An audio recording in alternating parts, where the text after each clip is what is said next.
Welcome back to our channel. In today's video, we'll be exploring the topic of trichotillomania. We'll delve into what trichotillomania is, its impact on individuals' lives, the diagnostic criteria according to the DSM-5, and some of the theories proposed by psychologists. Additionally, we'll discuss the prevalence of trichotillomania. So, let's dive in. Let's begin by understanding what trichotillomania is. Trichotillomania is a mental health condition characterized by recurrent, irresistible urges to pull out hair from the scalp, eyebrows, or other areas of the body.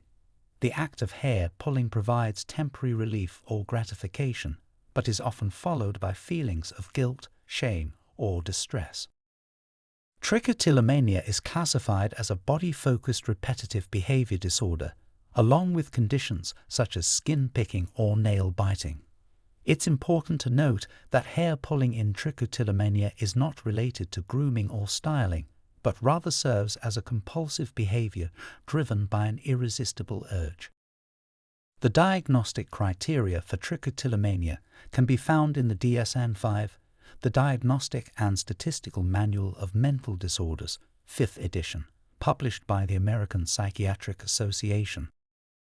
According to the DSM-5, the diagnostic criteria for trichotillomania include the following: recurrent hair pulling resulting in hair loss, repeated attempts to decrease or stop hair pulling.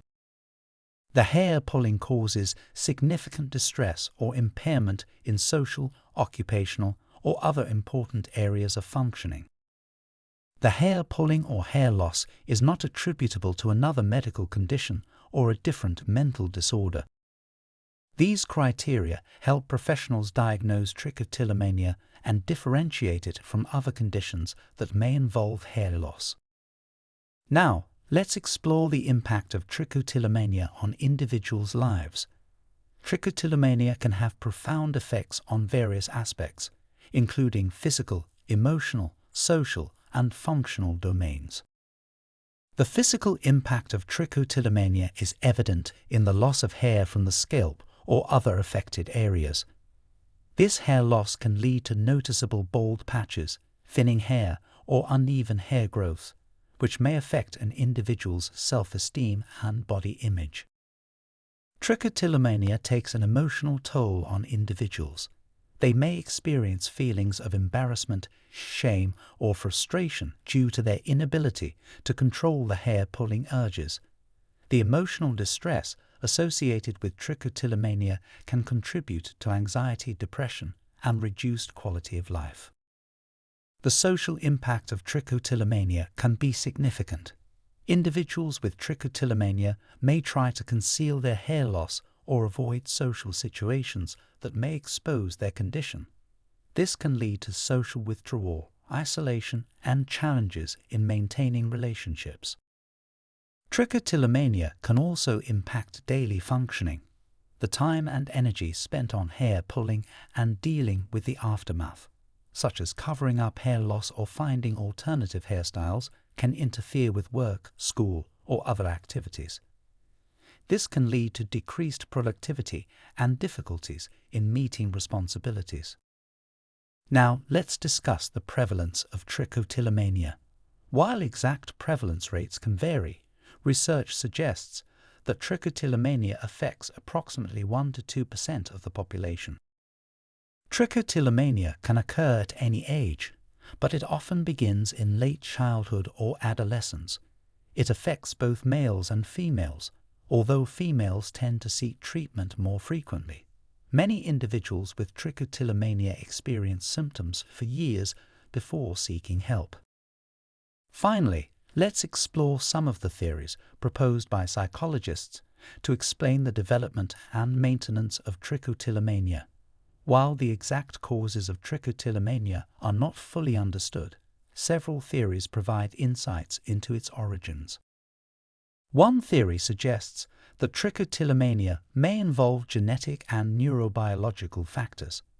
Family studies have shown an increased risk of trichotillomania among relatives, suggesting a genetic component. Neurobiological research has identified abnormalities in brain regions involved in impulse control, reward processing, and habit formation in individuals with trichotillomania. Another theory focuses on emotional regulation. Trichotillomania may serve as a way to cope with stress, anxiety, or negative emotions. The act of hair pulling may provide temporary relief or a sense of control, although it is often followed by guilt or regret. Cognitive factors are also considered in understanding trichotillomania. Some individuals with trichotillomania may have certain cognitive biases, such as perfectionism, difficulty tolerating discomfort, or a preoccupation with hair or body appearance. These cognitive factors may contribute to the development and maintenance of the disorder. Environmental factors, such as trauma, stress, or learned behaviors, can also play a role in trichotillomania. Adverse life events or situations that trigger stress may increase vulnerability to hair-pulling behaviors as a way to cope or gain a sense of relief. Trichotillomania is a mental health condition characterized by recurrent hair pulling that results in hair loss. It has significant physical, emotional, social, and functional impacts. The DSM-5 provides diagnostic criteria and various theories, including genetic, neurobiological, emotional regulation, cognitive, and environmental factors, contribute to our understanding of its development and maintenance. Thank you for watching today's video on unveiling trichotillomania, understanding its impact, DSM-5 criteria, psychological theories, and prevalence. We hope you found it informative and gained a better understanding of this complex disorder. If you would like to share your thoughts, please leave a comment below. Don't forget to like this video and subscribe to our channel for more content on mental health and psychology. Remember, seeking help and support is crucial, and you're not alone in your journey. Take care and see you in the next video.